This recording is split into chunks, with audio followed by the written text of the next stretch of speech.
3. Then you retire. So what will you do with 3 loans? Ya kwanza, ya pili, ya 3. Retired. And so you must think very critically, why should I take such a long-term loan? We are giving those loans because that's what the market is demanding. But in reality, it is something as an employee you must think about. Let's proceed on.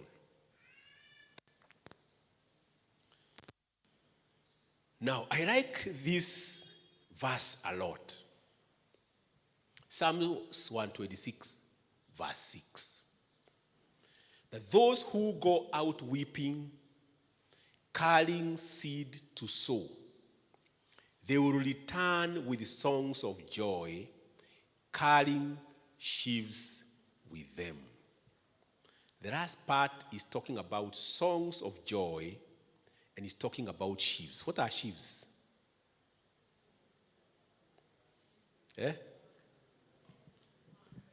Great harvest.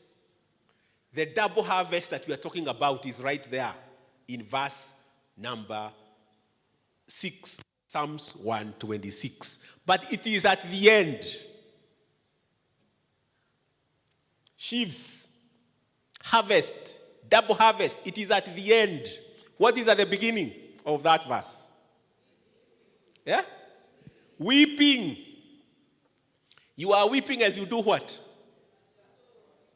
As you work in the field. You must wake up very early in the morning. You must go out there even when it is raining. Those of us who are brought up in the village. Hey, mambo ati kunanyesha. Ati mko kwa shamba, ati mvua ikuje, ati sasa hakuna kitu kama hicho. Mko kwa majani chai mnachuna, mko kwa kahawa mnachuna, ama mnalima, ati kunanyesha. That's not an issue. You continue. That's how we are brought up. I can see a few heads nodding. Weeping and sowing. When the time for returning comes, again this from the theme is talking about returning with what? With double harvest. But you must have the discipline to work, the discipline to wake up early, the discipline to remain consistent, even in the midst of hardships and trouble and disappointments. You must go back and plant again. Those in agriculture, they will tell you, people who make money in agriculture, if you are a farmer of tomatoes, season inakuwa baya. Those who are consistent, they begin planting immediately. But wale wa kujaribu wote wanafanya nini? Wanahepa, wanatoka kwa sababu wamechomeka. The real serious farmers, wakati wa kuchomeka, that's when they are planting again. And the next season, they make the money. When you hear they have made money, again you people come back. That's what happens. But them, they are there every season. In season and out of.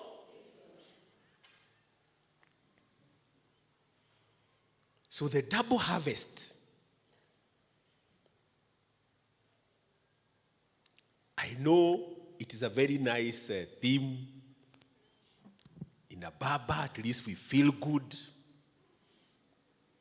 As we put faith and hope into it, we must be prepared to work hard. We must be prepared to sacrifice. We must be prepared to discipline ourselves in every way. Then the harvest will come, then the songs of joy we shall sing. But remember, even during the season of harvest, Although there is songs of joy, those who have experience.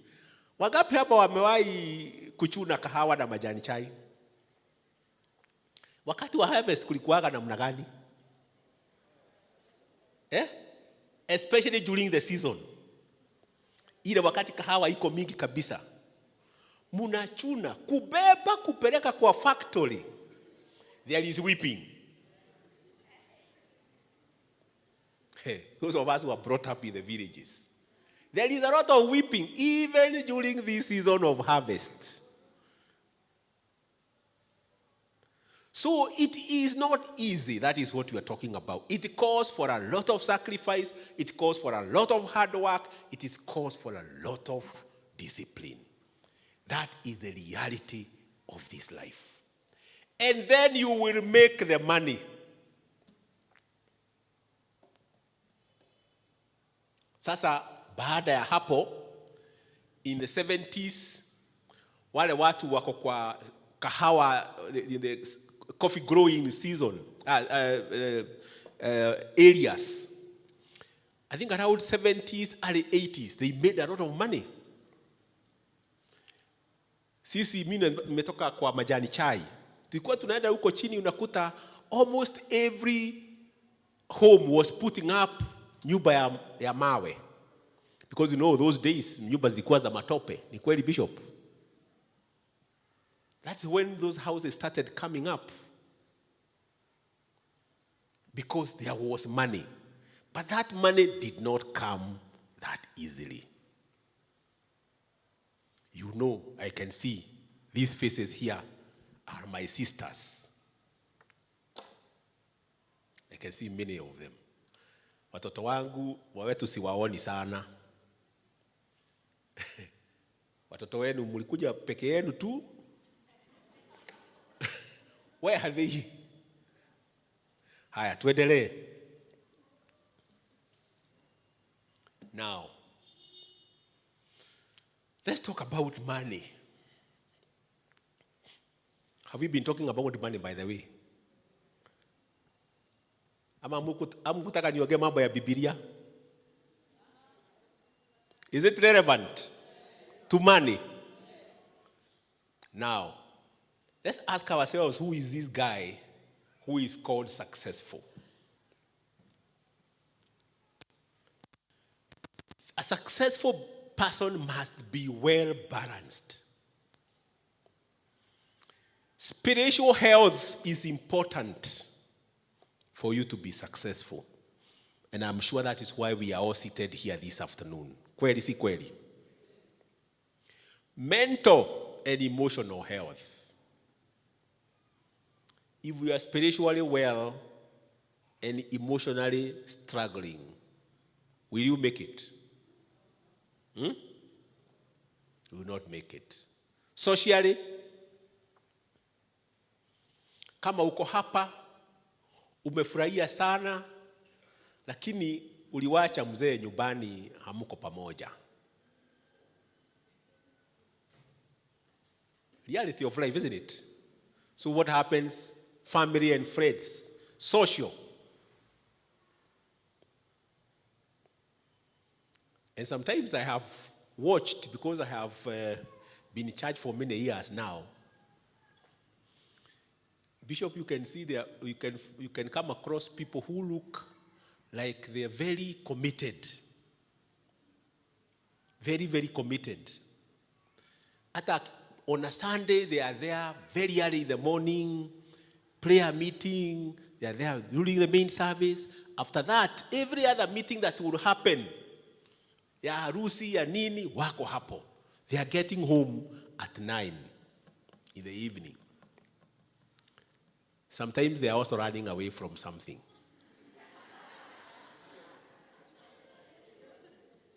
Again, I said I am speaking out of experience because I can tell you I have looked at payslips of Christians a lot. And I will tell you, it is not that Christians do not love God. It is not that they do not want to give to God. It is not that they do not want to tithe. but they have messed up their financial lives. And that I can speak from experience, a point of authority, Bishop. That is a big problem, even why churches are struggling. And there's a big issue in churches. A big one, everywhere. On Sunday, I was in church somewhere in London. And it was yesterday when we arrived home, and I asked I think we discussed it. And my son said,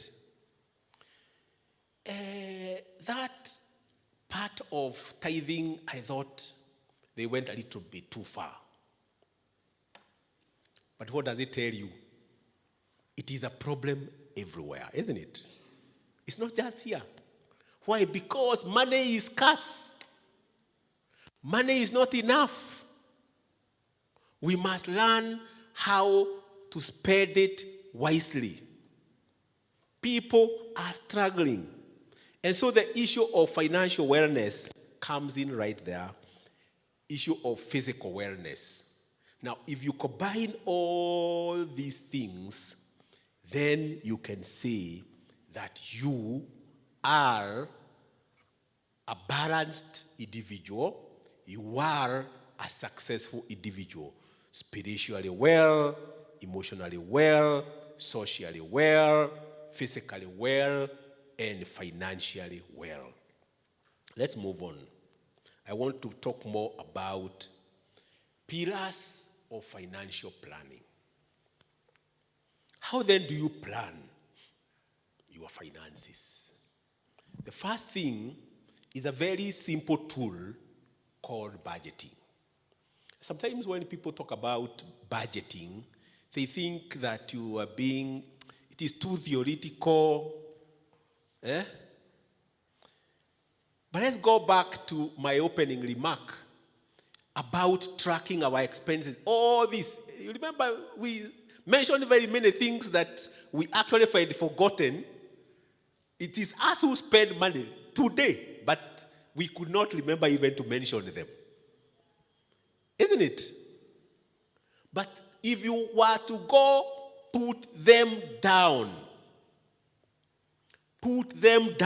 in a budget, then you will realize that there are things that you may need to adjust when they are written down. And I'll still be talking into that a little bit later. But you need to have a budget, because the money is not enough. Even countries, they run on a budget.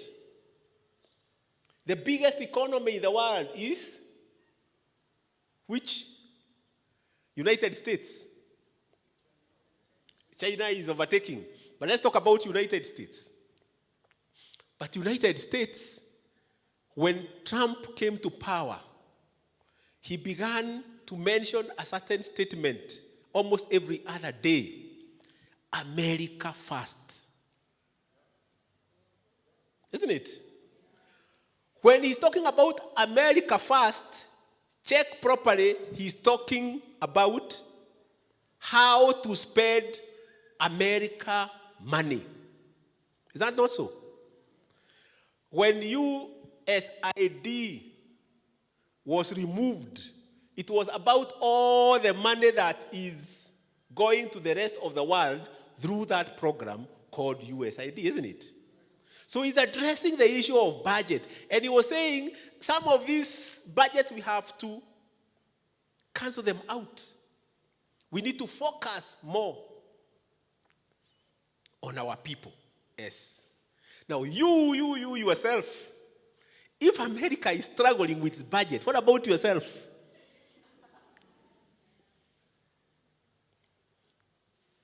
Even here in Kenya,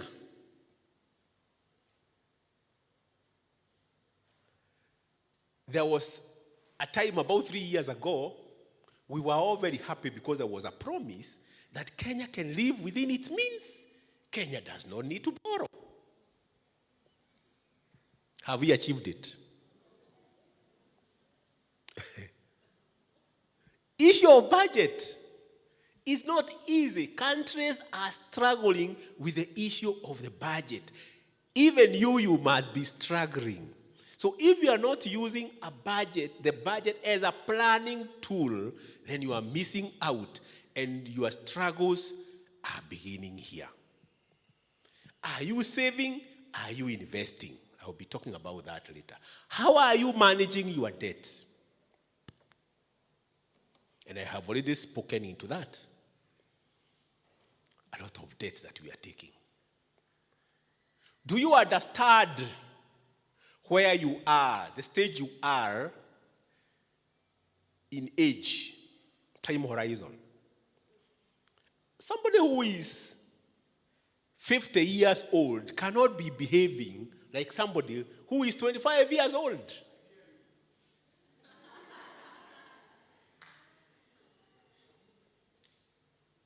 How you are spending your money when you are 50 and how you are spending your money when you are 20, 30. Yeah? The thinking and the planning and I will be talking into that shortly. Should actually not be the same. So are you investing in social capital? Are you planning for your retirement? These are things that are pillars of financial planning because they are important. Let's move on. Now, when you are developing a plan or a budget, 50% of your expenses can go to your needs. Naona hizo vitu mliniambia. The things that you mentioned. Tea, sukari, maziwa. I had airtime, I had transport, I had housing. They can take 50%. Then there are things about wants. I want a nice car. I want once in a while to take my family out for holiday or for lunch or for whatever. So when you have a nice car, it means there is going to be money to buy it. There is also going to be money to maintain it, isn't it? I want to live in a good neighborhood. So it's not just a functional house, isn't it? Those are wants. But then we must also remember that we need to save and invest. And we need to take about 20% of our budget. And let's move on. The next slide. Now, this is attempting to inform us how we should allocate our income. And this is assuming you have paid Kaisari, na umelipa Mungu kilicho chake, whatever now remains. Are you together? I know if you have 100,000 as an income, approximately 30% will go to the government. Query. 30%.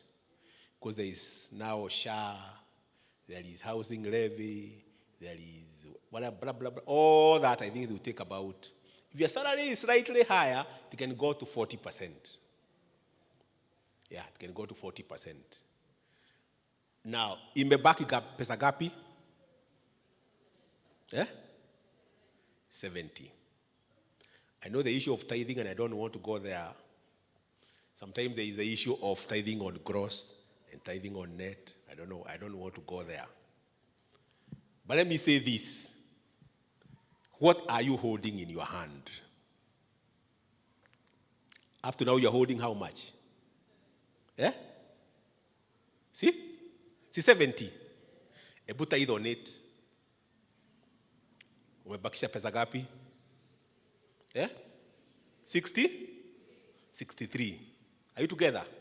Now that 63, then allocate 10 to 20% to savings, and if you take 20% to savings and investments, 20% of 60 is like, is it 12,000? 12,000. Hebu chukua 12,000, remove from 63, umebakisha 50, 51. Ni kweli? Now that 51, lipa nyumba. Now this thing is trying to say that out of that 70, you should not pay a house more than 20%. What is 20% of 70? 14,000. Lakini zile nyumba tunalipa 25, 30. You can see where the problem begins, eh? You can already see. Now there is one I love talking about nowadays, especially when I'm talking to people who are living in the cities. That one called education. Where are we taking to school, our children to school? How much of our income are we spending on our children's education? Is it commensurate with our earnings? I have noted, again, I'm speaking out of experience, that as we are competing on the platform of where our children go to school. Ni kweli?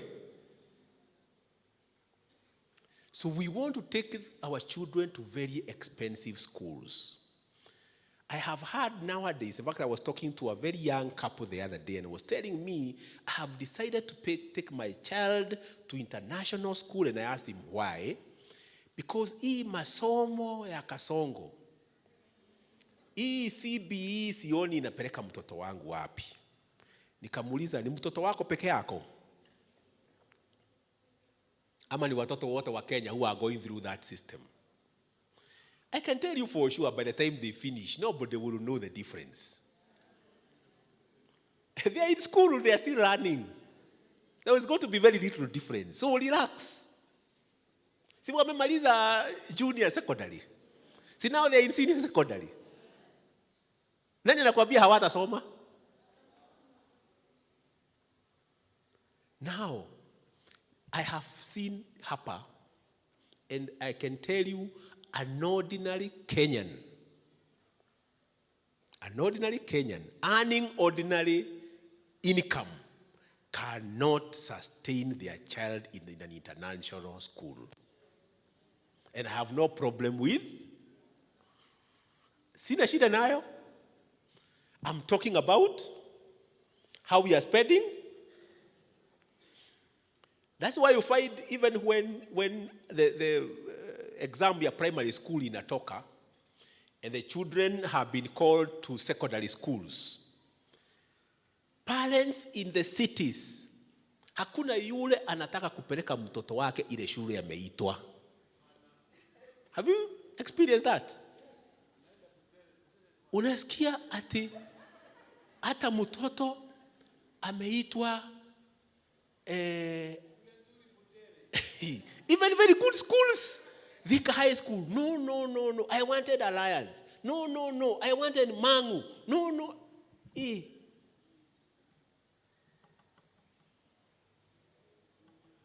I can feel a lot of our problems are beginning in the decisions we are making. Nani alikuambia? Ati, kwani which schools did we go to? Sisi. Ulisomea wapi nyinyi? And you are here. No, Personally, I believe in giving my children good education.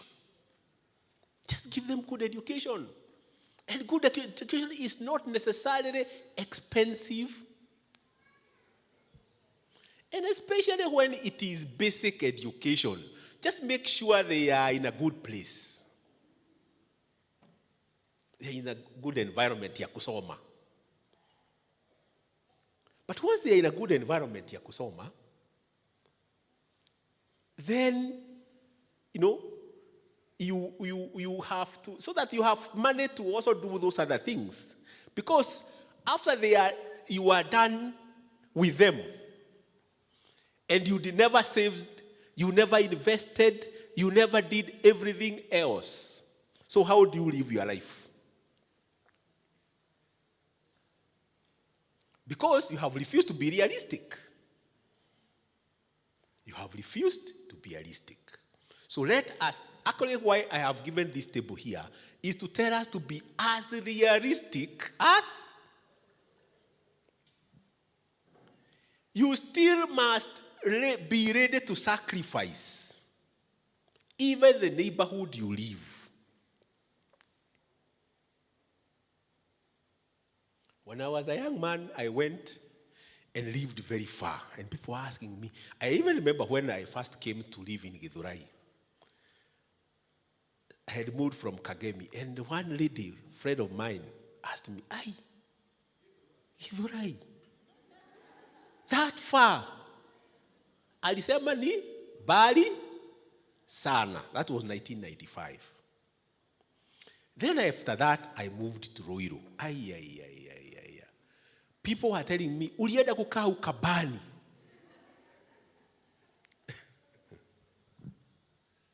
Today, Roiro is part of the city. Isn't it? Roiro in the city is very near. Actually, from Roiro going back this way, it's considered like it is city. But people told me, my friend, nakaa kama kichwa yako hata haifunction vizuri. But some of those sacrifices I made those days,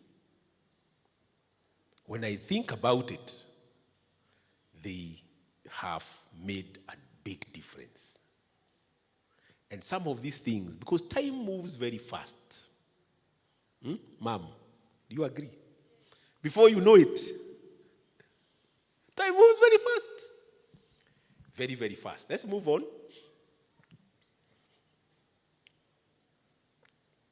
So when it comes to savings, you need to be a disciplined saver. You must ask yourself, how much money am I able to put aside? Assuming I cannot be able to put aside the 10%, because one of the biggest problems that we have is that we always want to save what has been left after all these other things. But some of them are luxuries that even come before you have saved. Those who have been in circles for many years, you know that you have to ask your employer to check off a certain amount of money. Isn't it? That amount of money, many a times, we only want to save ile abaye. But you know, after you have committed it and you have forgotten, you get used to it. Yeah? You get used to it. But as far as you allow money to come and then consider whether money will never be enough. Because there's somebody here calling you for a harabe, niko na harusi, ni matanga. Hey, how many WhatsApp groups do we find ourselves in za matanga? Coming up every day. So pressure to spend is usually very high. So if you have money in your pocket, you will spend it. If you don't see it, you will even forget about it. So if you want to become a good saver, because I can tell you, none of us is good with money. Pesa ukiona hivi na niko naye hapa, Hiyo discipline, I don't know how many people have got that discipline. Kwa sababu sasa utaingia kwa supermarket, utaona iko hii mafuta, iko hii kafagara, iko hii I don't know what. Hata hii niliona kwa TV jana, wacha nikaijaribu. Some of those things are necessary. Is it not so? Yeah, because you have, and especially nowadays, ni kuingia kwa M-Pesa, ni kuingia kwa my card. Niliona huko UK, hata hakuna mahali unaambiwa uweke pin. Niliona wanaguzisha tu simu. Kwenda everywhere. Kwa train kuuza, kwa everywhere. Simu. That's the technology. So pesa inaenda tu. Spending.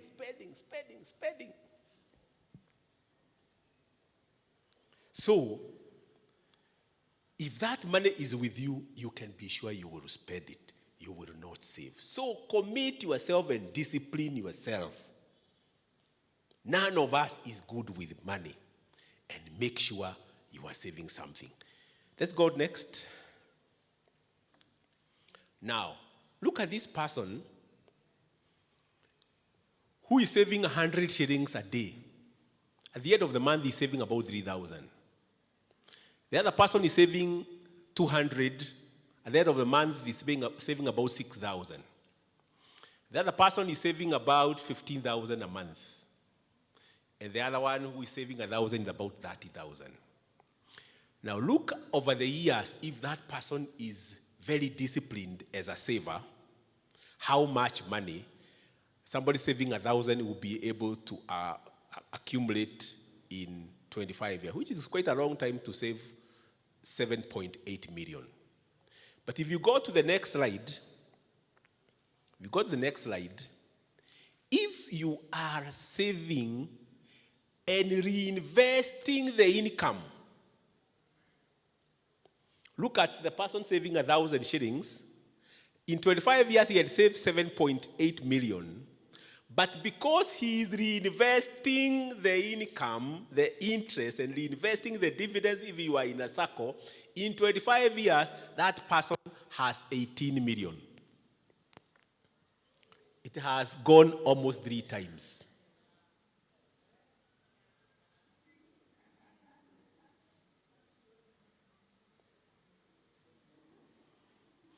Go back to some of the things I was speaking about.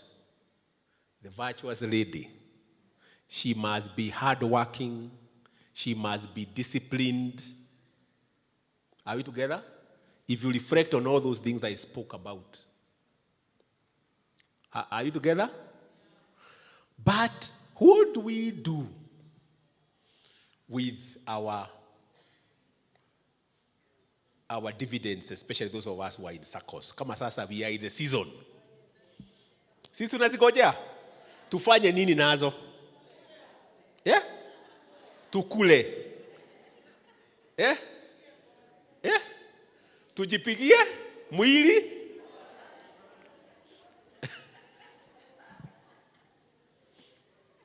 Wakati unajipigia mwili pole, do you really need kupigia mwili pole? But is saving that money also an important goal that you must have in life? Because this person, assuming this person retires, even assuming the person who is saving 5,000 because it's achievable to probably most of us, 500 is 15,000. Akona 10 million, 9 million could be, say, by the time you are 30, is over 10 million, 15 million. Assuming you have 15 million by the time you are retiring, and you continue to get 10%. So in a year is 1.5 million, isn't it? So 1.5 million divided by 12, how much is it? Is it one what? 120. Is it 120? Please use your calculator. This is important to me. To me, a calculator. 125. 125,000. Now, Sasa ulijipigia mwili asante, my friend in yellow. Lakini these other person ambaye hakupigia mwili asante, they have now retired, they have 15 million. 15 million, they are getting 125,000 every month. And you are enjoying your retirement. That is beside your pension. Are you together? 125,000. Is it not good money? You can drive your small car. Ukikuja kanisani, hata kanisani, watu wakiwaambiwa wasimame iko project, hata wewe utasimama. Is it not so? You will not beg. Watoto walisoma, walienda shule kawaida sawa, wakaenda shughuli zao. Usiwaombe pesa. In fact, wazazi wa siku hizi wataki kuomba watoto wao pesa. I think we have some pride. Our age mates, Hii generation. In a generation, our parents, they actually looked at us as part of their pension scheme. Ni kweli, Bishop? That's how they were. I think that was the mentality then. Nafundisha hawa, hata watafundisha wale wako nyuma. Si ni kweli? It was like that. Na wakimaliza kuwafundisha, then they take care of me in my old age. That is how it was. Today, if you even have a child that is working, do they really think about you? They don't. In fact, if anything, they are still coming back to us, expecting still support. That is the generation that we are in. And that is why, even as you work, it is very important for you to think about how you will retire. Everything is not about mutoto. I am also a human being that needs to be thought about.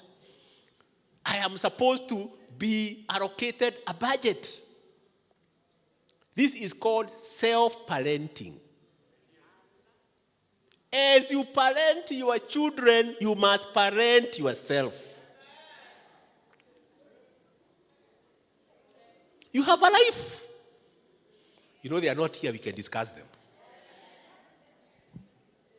You have a life.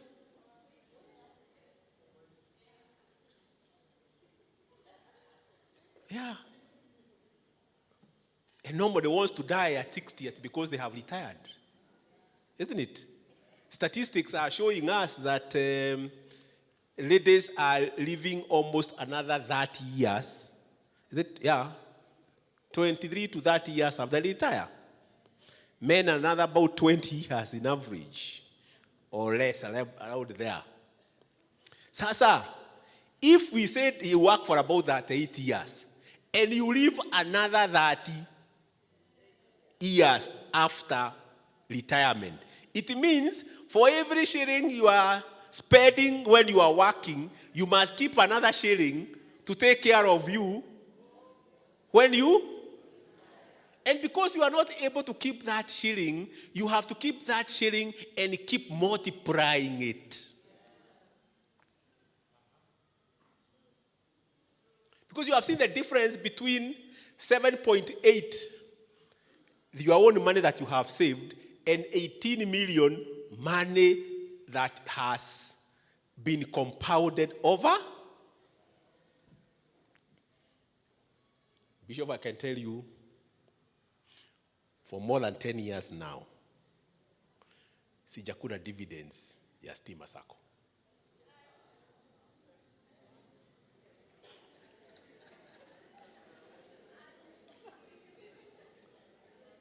Sijakula? Over 10, actually. Since I left there, I have never withdrawn that money. Kama sasa inakuja, I want to reinvest. I want to reinvest and reinvest. Why am I reinvesting it now? Actually, when I was much younger, I was telling myself, by the time my children get to the stage where they are going to university, because I am a believer of give your children basic education. When they are at a level when they are now getting into career life, give them the best. Sasa waende wakiedaga. At that point. Kwa sababu sasa hii education nyingine hii education nyingine si ni kawaida. That's why it's called basic. Are we together? But there is a level where they need proper. So I was telling myself, ikifika wakati huo, I will now use my dividends to push them. But thank God, when they got to that level, I still had some income. So I am keeping that aside for my retirement.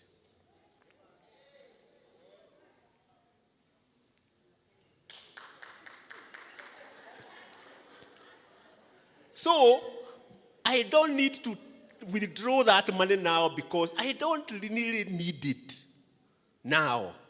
And most of us are in that level. If you ask yourself, tunachukuaga hiyo pesa tunaharibu. And I need to put that in quotes. Nakula. Tunaharibu because some of the things that we spend on that money on are really not necessities. We can do without them. Are we together? So think about it, whether you want to be able, utu media either to slide 13. I don't know whether you want to be on slide 13, where in 25 years you only have 7.8 million, or you go to slide 14, where, just look at that. The difference of compounding. Let's move on to slide 15. You need to be a good investor. And by the way, without really talking about a lot of other investments, that SACCO, and I might be biased, SACCO savings are a good investment if you think about it. And I think I have demonstrated. Because a lot of us do not have time to do a lot of those other things. Kwa sababu 8 to 5, we are employed somewhere, isn't it? You try doing these other things, ati unafungua kaduka hapo nje, unakuta hiyo kaduka inasaidia watu wengine. You just, in fact, I have an experience where there is one mzee who used to come and I've seen very many people like those in my working life. Kaduka anakuja anachukua kalon ya like 100,000. He used to tell me, akiweka kwa duka ya mama hapo nje, wanaikula like. So you tell me, is that class is where he keeps food for his children. So is that a business? After like 6 months, 1 year, he comes and takes another 100. Anaenda anapatia mama, anaenda ananunua whatever, kanafifia. Then anakuja analistock. Surely that's not business. But let us, especially when we are very busy, because there's what we do every day, we wake up.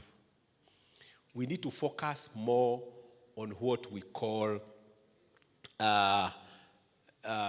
not active, but what?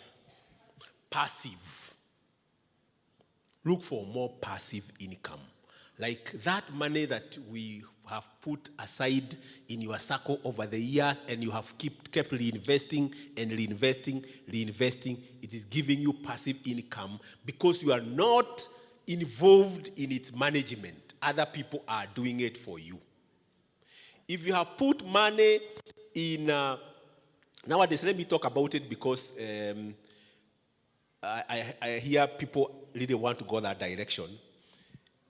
People are talking a lot about MMF, isn't it? Nowadays, especially young people, MMF, money market fund. Try and compare money market fund with putting in money in your circle. Remember, money in a money market fund is money that is easily accessible. It's like money in your pocket. Isn't it? If you want it today, if you have money there, you'll actually get it today. Sini simu? Kwa simu. Does that qualify to be an investment? It is an emergency fund, and she has put it correctly. It is not an investment. So young people, when you keep talking about MMF, really, it is not a serious investment from where I sit. But money that you cannot easily access, even if I wanted it today, I cannot get it. I have to really struggle a little bit. Go to your circle, you are told, give us 60 days. I don't know what. Unakasirika, unaenda.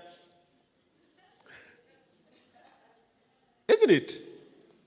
Yeah, because it is actually like that because they are trying to protect it to help you save and invest.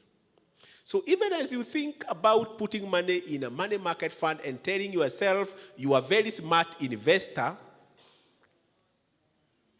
but you remember this money that is in your circle, you still are able to borrow against it. And borrow cheaply when you have saved than when you have not saved. So that's another big advantage of getting money into a circle. I know sometimes circles are not taken very, very seriously because they are not very sophisticated. Yeah? They are not so sophisticated. We are simple, by the way. Circles, simple. But those people who have understood it, they have benefited a lot about it. I like giving this example. I went to Seven Forks sometimes back when I was a steamer, and I was talking to people seated like the way we are seated here about money, and I talked about these same things I'm talking about here. At the end of the meeting, I said next to an engineer who told me, now, the things you are talking about made a lot of sense to me, and I regretted why I listened to people who came to my office sometimes back and talked to us about unit trust and isovitu. And I put money there, a balance fund, especially if you are told go to equity fund and blah, blah, blah, blah, blah, blah, blah. You know, equities keep fluctuating. You never know what is going to happen. And so this gentleman told me, I put in my 2 million there. It is now 4 years, to keep the story short.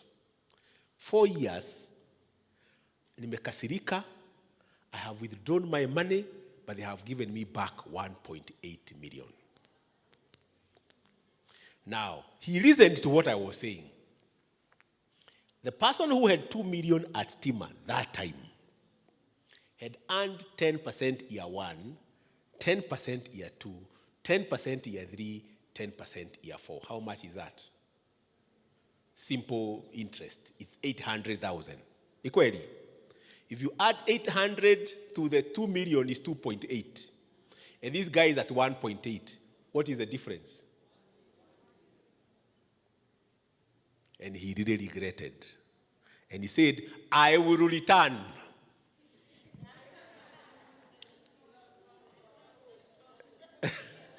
To the stronghold. And returning he did. And so, I know there are speakers who will direct you into buying shares, into owning companies, into whatever. All that information is there. But again, when you look at people who invest in companies, in shares and stocks, one is that you need to invest a lot of money that will make sense. So that if there is a movement of even a shilling or two, you make a lot of money. And you are also able to hold that money for long. You need to have a long-term view. Are you together? Because you invest today and then you wait for the company to grow. It can take 10 years, it can take 15 years, it can take 20 years. So again, when you are an ordinary person like me and you, I don't know whether you have that time. I don't know whether you have that money. So we still think about SACCOs are simple. Are we together? So I would want to direct you into going to simple, straightforward investment. Land and property. Go next. Land and property is not a bad area to invest in. And I'm asking you to go to the next slide. Just jump that.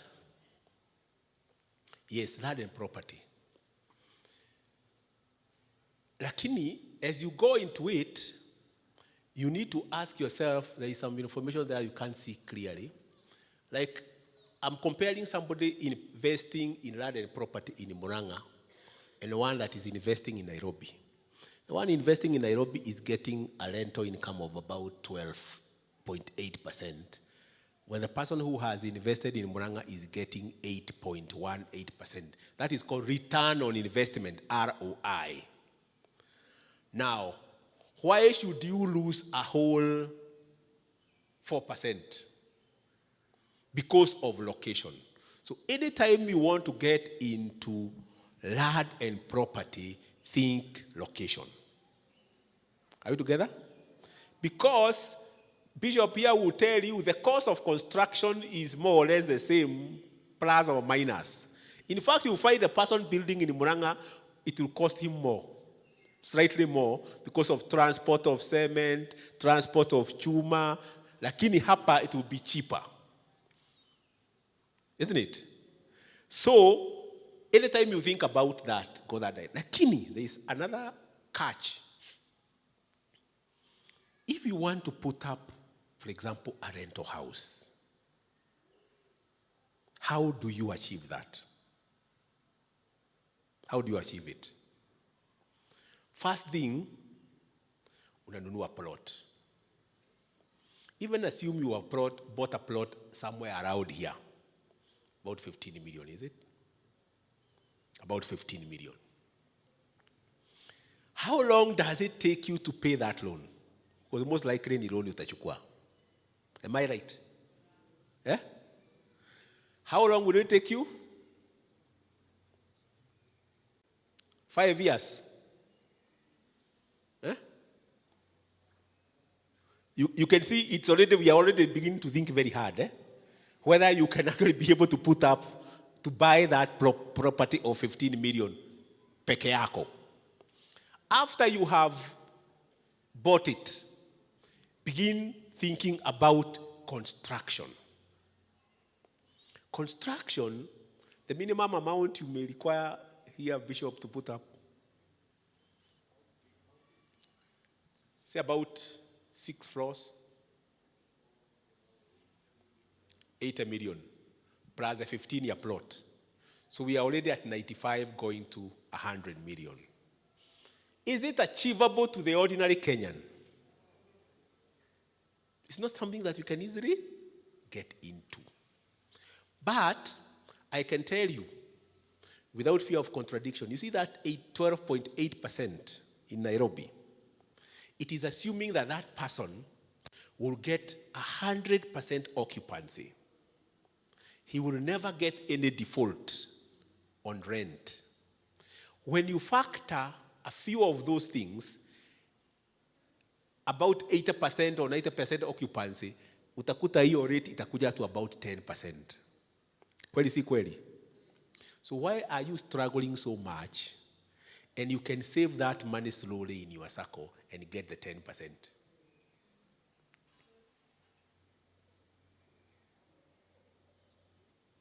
Why are you struggling so much? Just be smart. The only difference here, ukisha achieve that nini, tutakutabua, because tutakuwa tukisema ile nyumba ni yako. Isn't it? Utatabulika. Lakini huyu jamaa mwingine, huyo tuliona ako na 18 million kwa sako yake. Nobody knows. Mnaona mtu tu, lakini you don't know. Mnaulizana na huyu mtu. Huyu madam anakaaga, ako sawa, hako na struggles, ako whatever. Anatoaga pesa yake wapi na anakaa hata ameritaya. No, he was working for a very good organization, pension ni mzuri. No. Yes, there is pension, but they also planned and planned very well. So even as you get in land of property, those are some of the things that you need to think about. Next, debt management. And I need to move a bit fast. A loan taken for investment is a good loan.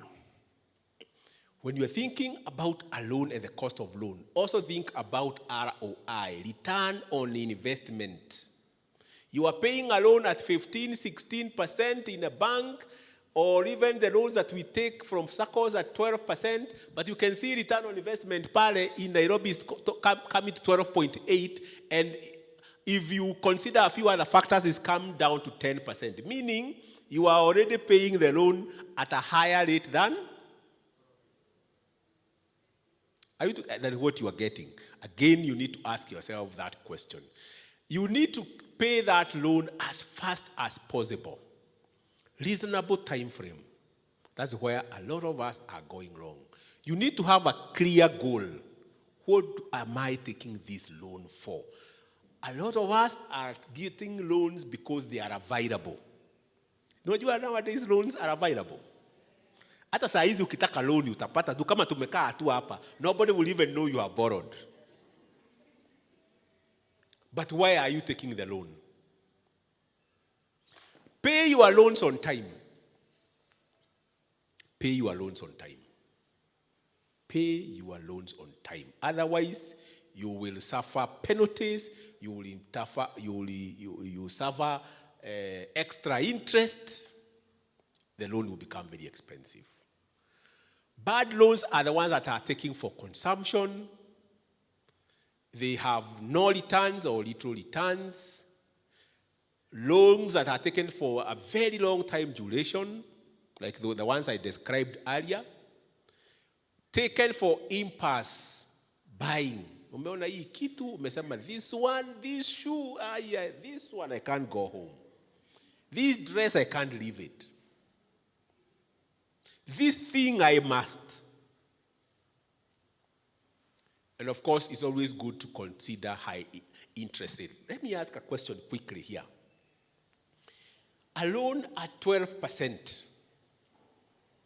and another loan at 15%, which is cheaper? Madam, umepiga makofi. Ni gani cheaper? I can see you are wondering, why am I asking an obvious question? Madam, which is cheaper? Yeah?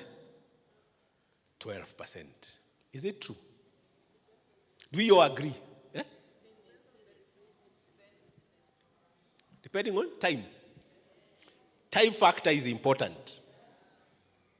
If you take a loan of 12% for 5 years, another person takes a loan of 15% for 3 years, the loan of 15% for 3 years is cheaper. But also, the issue of it is 12% what?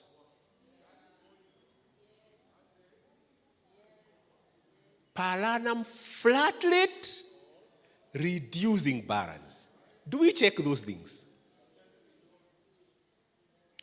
12% flat rate is about 18% reducing. So 15% reducing balance is cheaper than 10% flat rate. But do we check those things? So when I just talk about interest rate, don't just take it evil at face value. Tulikuja masomo ya financial education. So those simple little things are important. And we need to think through them.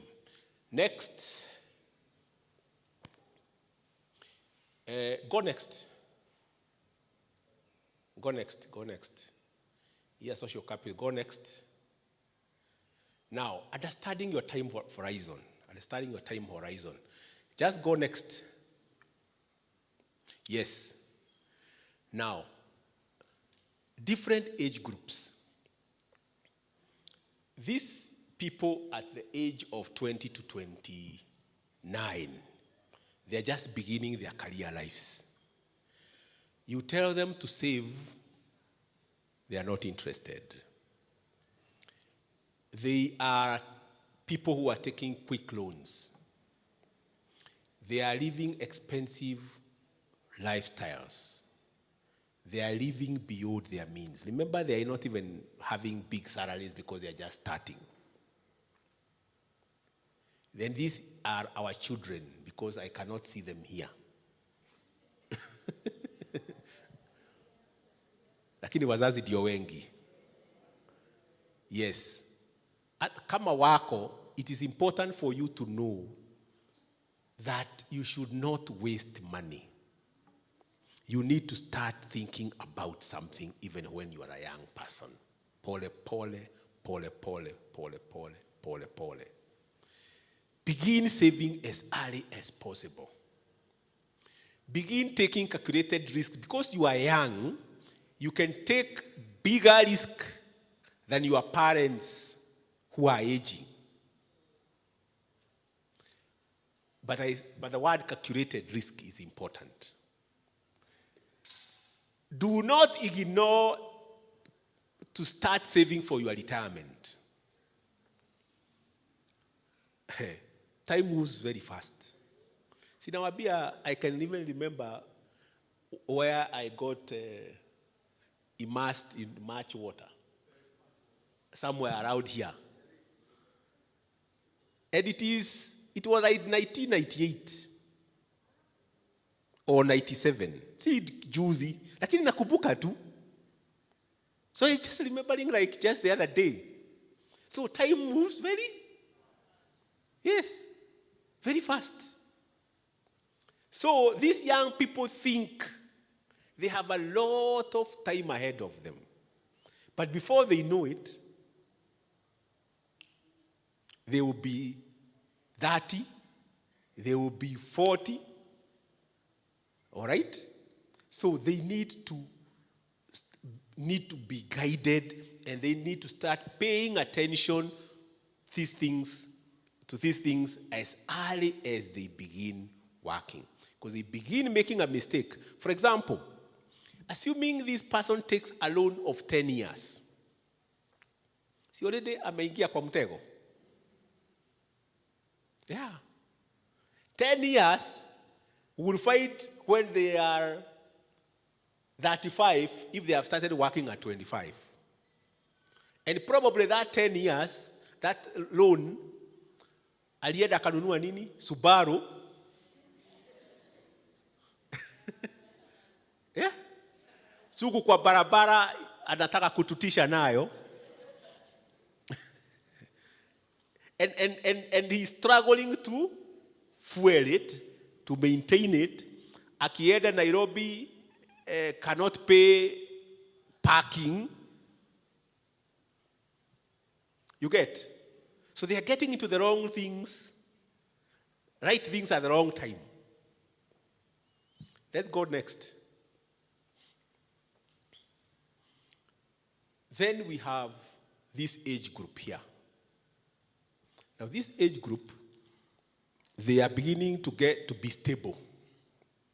Wanaanza kustabilize kwa mshahara, because they have been 30, 39, they are already getting into family life. All right? They are having competing interests. Competing interests. Because these are the people I talked about who are making very wrong decisions. They are taking their children to very expensive schools. They are taking mortgages that are also very expensive. Or they are going to stay in very expensive neighborhoods. Before they know it, hawana pesa. And sometimes it is not easy for them to reverse that decision.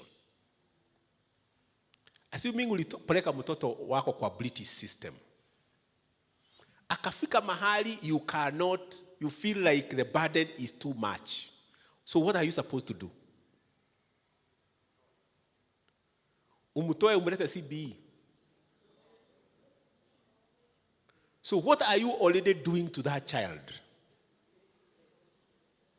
You get? So it is important that you make the right decision at the right time.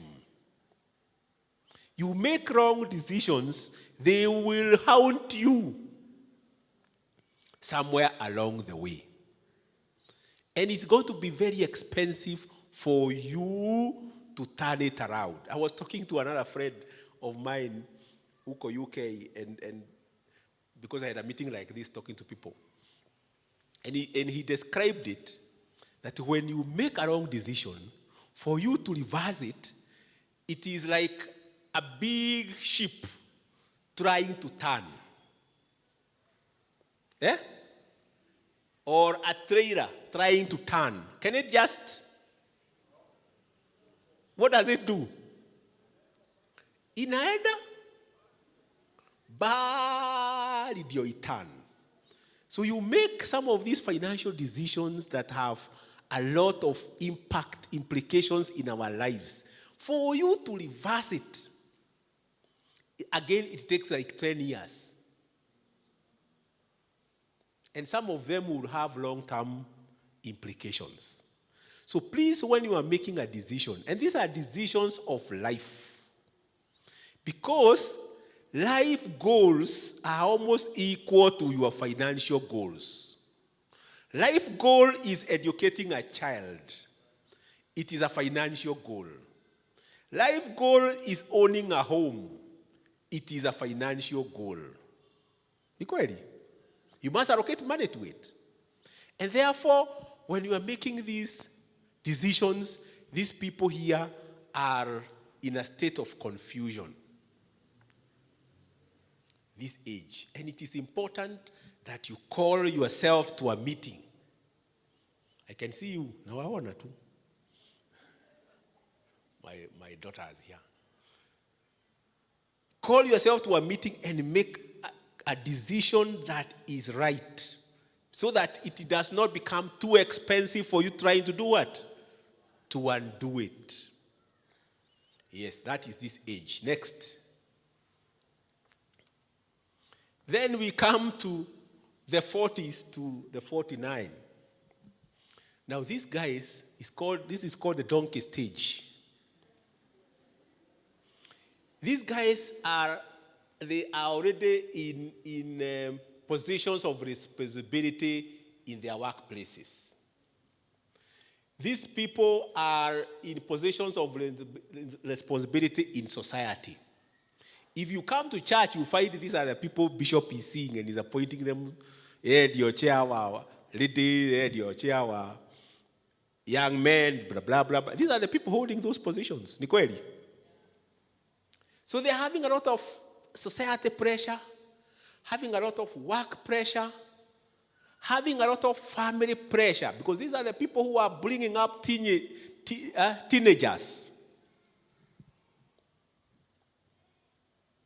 When I talk about teenagers, wale wako hapa najua wanaelewa naongea juu ya nini. Others may not understand, but there are those who understand. So they are having family pressure. They are already beginning to realize that time is running out and I do not have a family home. Time is running out. I made this decision. I am unable to get out of it because I am right in the middle of it. I am unable to. So again, it is important that when you find yourself at this stage, try as much as possible to be reasonable. If you realize that you made a mistake, it's not time to panic, stressed up, just look for a way out. If you don't have a home, think about how to adjust here and there. Because again, by this age, you're already becoming a little bit more mature. You really do not care too much about what people think or what they say. It is my life. It's not too much about Isn't it? And also, when you are much younger, you care too much about what your neighbor will, what they will think, what they will ever, And so remember, it is your life. And it's time to adjust where you must be able to adjust. Think about how you retire. Think about how the education you are giving to your children. Think about your home. Think about those things and be as realistic as possible. Next. And by 50 to 59, now retirement is beckoning. And this is not the time for you to start business.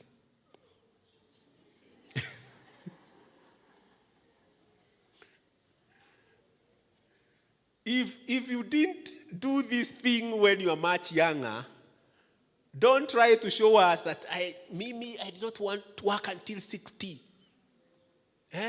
So you want to prove to who that you do not want to work until 60? The fact that you have stuck to employment and you are now 50, it means you are not a good business person.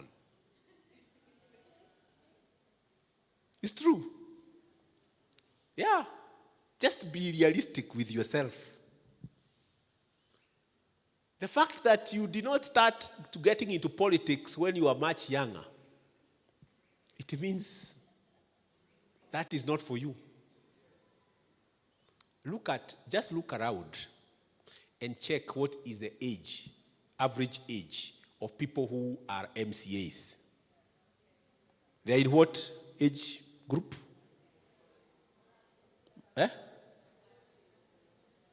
What age? 35 to 40. Hao ni wa Nairobi. Kule Murang'a, they are actually between 25 and 35. Majority of them. In fact, hata unaenda hapo, unajiondoa tu. You realize this is not for me. It means that person already, akona passion ya hiyo, they got into it because they already know within themselves that they are politicians. Sasa wewe unakuja kujaribu politics when you are 55. If you are a good politician, you should have become by now. If you are a good businessman or lady, you should have become by the time you are here. So, don't get into those areas that will just stress you up and take away your money. I was discussing with a friend of mine, he's a relative of mine. He lives in UK, but he has a very big dairy cow here in Kenya. And so there is this lady who was asking him, please show me how to start a dairy farm. And the lady is retired. I think she's 65. Akamwambia, don't try. Don't try because it is stressful. Na aliona alimsaidia. Because he started it when he was much younger. Lakini bado inamu-stress. Yeah, because he's so many miles away. Mara maziwa is not very sure whether all the milk is being accounted for. Ng'ombe in a calf, is not sure whether everything is being accounted for. Ukiambiwa ilikufa. You get? So what you are saying is that at this age is not the time to start other new things. Just begin to consolidate your gains, consolidate what you have. It is not time to scatter, it is time to gather. Plus, you had bought all over the place. You can consolidate them and buy one earning asset. Assume you have a plot, ulinunua 1 million, sasa kako 5 million. If you sell that plot of 5 million, you go put that money in your circle to be giving you 10%. 10% of 5 million is 500,000. That's already an income of about 40,000 a month. But then usemaga wewe uko na plot, it is not giving you anything. At this age, consolidate, gather, begin to make those answers to be earning you something. Because that is why you scattered money all over. Sasa ukichukua tu prot. Kama sisi watu wa Murang'a unajua tunapenda hizo vitu. It don't make sense. Ati saba sijui wapi, sijui nini wapi. They don't. Next, as we finish. And finally, time for retirement comes. Now, this age is an age for you to be at peace with yourself. Because time to recover may not be there. Where you find yourself, ukae hapo. Kama ni kapeshoni yako ya giri 15-20 na hakuna kitu ingine, tosheka. Kanyumba ulijega wapi, weka. This is not time to really get to bother yourselves too much. Are we together? Yes, because if you try making certain major decisions, many a times you'll find yourself making a mistake. Haya, tuendelee kuimaliza. Yes.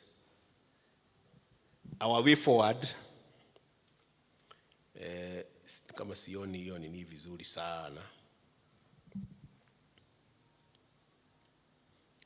These are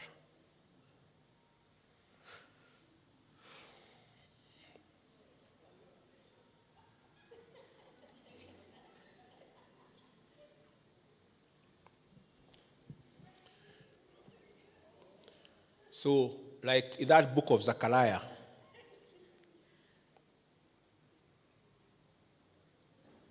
when the people were in exile, they were struggling in lack, wondering when restoration would come. Sometimes we find ourselves in that kind of a situation. That yes, we are exiled in a position and we are wondering, what is it that I am supposed to do? And the God's answer is that I can see you. He sees and he cares and he answers. But God also needs our partnership. He will not drop money into our M-Pesa accounts. He has given us wisdom. He has given us brains, given us wisdom. He has given us hands. He has given us time. Let us be good stewards of what God has given us. May God bless you and do you well.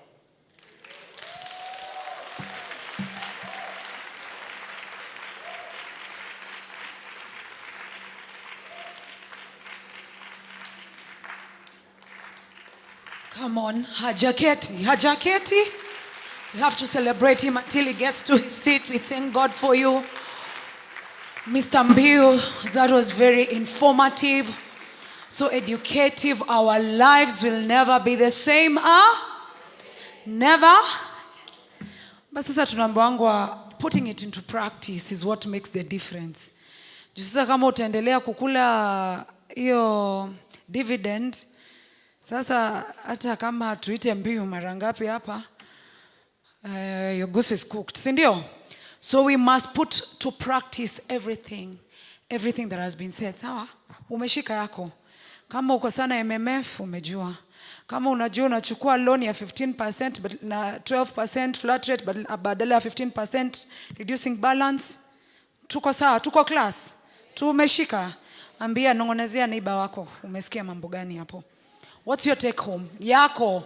Unajua mingi imesema labda uko already sako, uko already na land. Sema waambia ama unanunua land Murang'a ama unanunua Nairobi. Ukiangalia hivi umeona ni wapi? Sema. Because when you say it, you put it in your mind, you remember. Good. Unajua tukianza mambo ya pesa hapa hatutaimaliza. Pesa kidogo, pesa.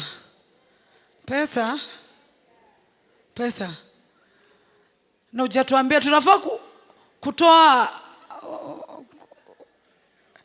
Kuna hii mchango tunafanya sana. Kila mtu anataka, uko committee 59. Yeah? Na uko chama 42. Neighbors wamekufa 6. Na yote ni wewe. Na iko kwa ile 100,000. Tuchague namna gani? Please, maybe you can help us. Jue kama acha nirudishe hiyo. Nataka kujua ama tunachanga zote. Ama tuna budget for that. Tunasema 20,000 every month ya contributions za watu ikiisha unasema akipole nilimaliza ile 20. I know that's a very difficult question. Because personally, I also have a very big problem with it. Because, unajikuta kwa hii group, kwa hii group, mataga ni mingi, I don't know what, you have family, you have whatever. I think you just need to be realistic as possible. Because, as I said, what do you have in your hand? And can you give what you do not have? Because when you make sure that people do not have over expectation of you. If you really want to prove a point to people, then you can find yourself giving even what you do not have. You cannot give what you do not have. Kama ni mataga utaweza 50 or 500, wewe peana hiyo 500 because that is what you have. But I also weigh between he na he. If this person is not the best of your friend, so why are you really struggling with them? All right? But if you really feel that this one I need to help. But again, make sure that they do not have over expectation. Because there are times, like I found myself in a situation, I think last week, I went to a place and I was speaking to young people. And I heard they wanted to go partying, and I decided to just give them something as a father. So this time they told me they now want to come because there is a similar group meeting and they want me to finance.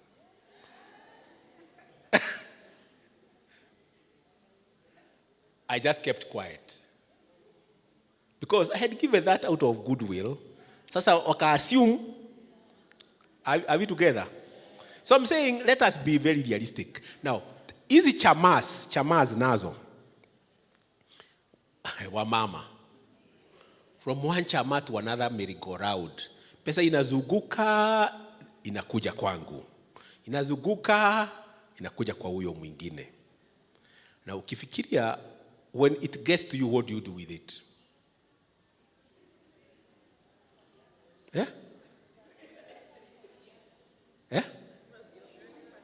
Kiatu, sijui vyombo vya nyumbani, ni zingine ambazo hatujawahi tumia. Even my mother at home has them. Over Christmas alituona tukitumia vitu zingine, na hizi ni zangu. Because somebody went inside and just picked whatever. She has forgotten. Now, chamas sometimes is not a very, if only you could, when that money comes to you, whether we invest, either we boost share zako, kwa sako yako, ama get it into an investment. Think about even a person in a chama who got money, yeye akiwa number 1, akanunua kabuzi. By the time you are getting to month 9, yeye buzi yake ishazaa. Wewe unagoja tu bado 12 of the month. So you are actually giving out your money to other people who benefit, na wewe unakaa tu unaokopesha pesa yako for free. Why don't you take it to a system